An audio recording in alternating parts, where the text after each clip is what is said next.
हजरत हमजा रजी अल्लाह अन्हु की शहादत के बाद हिंदा बिन्त उतबा ने उनके जद मुबारक के साथ निहायत बेहुरमती उसने उनका सीना चीर कर कलेजा निकाला और उसे चबा, लेकिन निगल न सकी। यह अमल इंतहाई सफाकी और इंतकाम की अलामत था। जब नबी करीम सल्लल्लाहु अलैहि वसल्लम ने अपने हमजा रजी अल्लाह अन्हु के जिस्म मुबारक को जख्मी हालत में देखा तो आप पर शदीद गम तारी हुआ। आप सल्लल्लाहु अलैहि वसल्लम ने आंखों में आंसू भरकर फरमाया, हमजा सैयदुश्शुहदा हैं।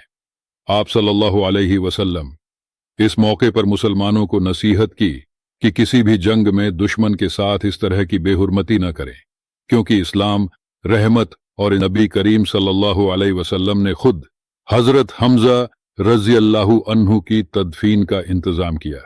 आपको दीगर शुहदा के साथ उहुद के मैदान में दफन किया गया। अल्लाह ताला ने दुनिया में अपने नबियों को लोगों की रहनुमाई के लिए भेजा और उन्हें ऐसे चमत्कार दिए जिनसे लोग उन पर यकीन कर सके। इन चमत्कारों में से कुछ इस प्रकार हैं। 1. हजरत मूसा अलैहिस्सलाम। अल्लाह ने हजरत मूसा को यह चमत्कार दिया कि जब उन्होंने अपनी लाठी समंदर पर मारी तो समंदर में रास्ता बन गया। यह रास्ता बनी इस्राएल को फिरौन के जुल्म से बचाने के लिए था। 2. हजरत ईसा अलैहिस्सलाम। हजरत ईसा को अल्लाह ने यह ताकत दी कि वह अल्लाह के हुक्म से मरे हुए लोगों को जिंदा कर देते थे। वह अंधों को देखना और बीमारों को ठीक करना भी कर सकते थे। 3. हजरत मोहम्मद सल्लल्लाहु अलैहि वसल्लम। जब हजरत मोहम्मद सल्लल्लाहु अलैहि वसल्लम के द्वार में कुछ लोगों ने चमत्कार की मांग की तो अल्लाह के हुक्म से चांद 2 हिस्सों में बंट गया। यह उनकी सच्चाई का एक बड़ा सबूत था। 4. हजरत सालेह अलैहिस्सलाम।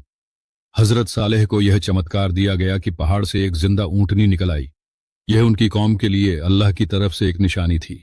यह तमाम चमत्कार अल्लाह की कुदरत और नबियों की सच्चाई को बयान करते। कयामत का दिन होगा, हर कोई अपने अमाल के साथ मैदान ए हश्र में खड़ा होगा। हर उम्मत का हिसाब होगा और उनके नबी उनके अमाल के गवाह बनेंगे। फिर आखिर में हमारी उम्मत यानी उम्मत मुहम्मदिया की बारी आएगी। हम सब अपनी जिंदगी के एक एक अमल का हिसाब देने के लिए अल्लाह के सामने पेश होंगे। बहुत सख्त होगा। गुनहगार लोग खौफ और शर्मिंदगी के मारे कांप रहे होंगे। हमारे अमाल के पलड़े हल्के महसूस होंगे। ऐसा लगेगा जैसे अब कोई बचाने वाला नहीं है। लेकिन ऐन उसी वक्त रहमतुल आलमीन हमारे नबी मोहम्मद सल्लल्लाहु अलैहि वसल्लम तशरीफ लाएंगे। अल्लाह ताला फरमाएंगे, ऐ मेरे नबी आप क्या चाहते हैं? हमारे नबी सल्लल्लाहु अलैहि वसल्लम फरमाएंगे, या अल्लाह मेरी उम्मत का हिसाब आसान कर दे। अल्लाह ताला जो सबसे ज्यादा रहम करने वाला है अपने नबी की दुआ कबूल करेगा और हमारी उम्मत के गुनहगारों को माफ कर देगा। वह फरमाएगा, ऐ मेरे महबूब नबी आपके एहतराम में मैं आपकी उम्मत पर रहम करता हूँ। यह लम्हा होगा जब हमारी बख्शिश होगी। हमसे बेइंतहा मोहब्बत करते हैं और हमें भी चाहिए कि उनकी मोहब्बत का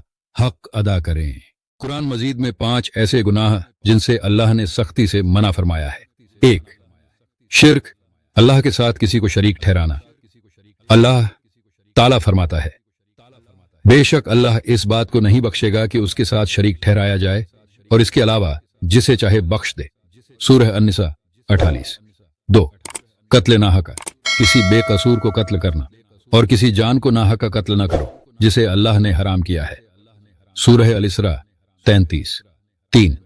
जिना, नाजायज ताल्लुकात कायम करना और जिना के करीब न जाओ, बेशक ये बेहयाई और बुरा रास्ता है। सूरह अल-इसरा 32। 4. यतीम का माल खाना और यतीम के माल के करीब न जाओ मगर इस तरीके से जो बेहतरीन हो। सूरह अल-अनाम 152। 5. झूठ और झूठी गवाही देना और झूठ बोलने से बचो। सूरह अल-हज 30। ये गुनाह अल्लाह के नजदीक बहुत बड़े हैं और इनसे सख्ती से बचने का हुक्म दिया गया है। इंसानी जिंदगी में गुनाह के असरात महज दुनियावी जिंदगी तक महदूद नहीं होते, बल्कि ये आखिरत की जिंदगी पर भी गहरे असरात छोड़ते हैं। कुरान और हदीस के जरिए हमें बार बार तंबीह की गई है कि गुनाह न सिर्फ अल्लाह की नाराजगी का सबब बनते हैं, बल्कि मौत के बाद कब्र में भी इनके संगीन नतीजे भुगतने पड़ते हैं। हजरत उस्मान बिन अफ़्फ़ान रज़ी अल्लाहु अन्हु फरमाते हैं, कब्र आखिरत की पहली मंजिल है। अगर कोई शख्स इससे निजात पा गया तो उसके लिए आगे का सफर आसान हो जाएगा और अगर वो इसमें नाकाम रहा तो आगे उसके लिए मुश्किलें ही मुश्किलें हैं। तिर्मिज़ी قبر کا عذاب ایک حقیقی اور بے حد خوفناک حقیقت ہے۔ قرآن میں اللہ تعالیٰ نے فرمایا، اور اگر تم دیکھ سکتے جب ظالم اپنی قبروں میں عذاب میں ہوں گے تو تمہیں ان کا حال معلوم ہو جائے گا۔ سورہ انعام 93۔ نبی اکرم صلی اللہ علیہ وسلم حضرت سلیمان علیہ السلام کے زمانے میں بلقیس نامی ایک ملکہ تھی جو قوم سبا پر ہمراضی کرتی تھی۔ وہ ایک مشرک تھی اور سورج کی عبادت کرتی تھی۔ حضرت سلیمان علیہ السلام نے ہڈ ہڈ پرندے کے ذریعے ان کے بارے میں معلومات حاصل کی۔ ہڈ ہڈ نے بتایا کہ اس قوم کے پاس لیکن وہ اللہ کے بجائے سورج کو سجدہ کرتے ہیں۔ حضرت سلیمان علیہ السلام نے بلقیس کے پاس ایک خط بھیجا جس میں انہیں اللہ کی عبادت کرنے کی دعوت دی۔ بلقیس نے خط پڑھنے کے بعد مشورہ کیا اور فیصلہ کیا کہ وہ حضرت سلیمان علیہ السلام سے ملاقات کرے گی۔ حضرت سلیمان علیہ السلام نے بلقیس کو حیران کرنے کے لیے ان کا تخت اپنی طرف منگوانے کا حکم دیا۔ جنات میں سے ایک طاقتور جن نے کہا وہ تخت کو پلک جھپکنے سے پہلے لاؤں گا، لیکن ایک علم والے شخص نے کہا کہ وہ اس سے بھی پہلے لا جب بلقیس حضرت سلیمان علیہ السلام کے دربار میں پہنچی تو انہوں نے اپنا تخت وہاں دیا اور حیران رہ گئی۔ اس واقعے کے بعد بلقیس نے اللہ کی وحدانیت کو قبول کر لیا اور ایمان لے آئی۔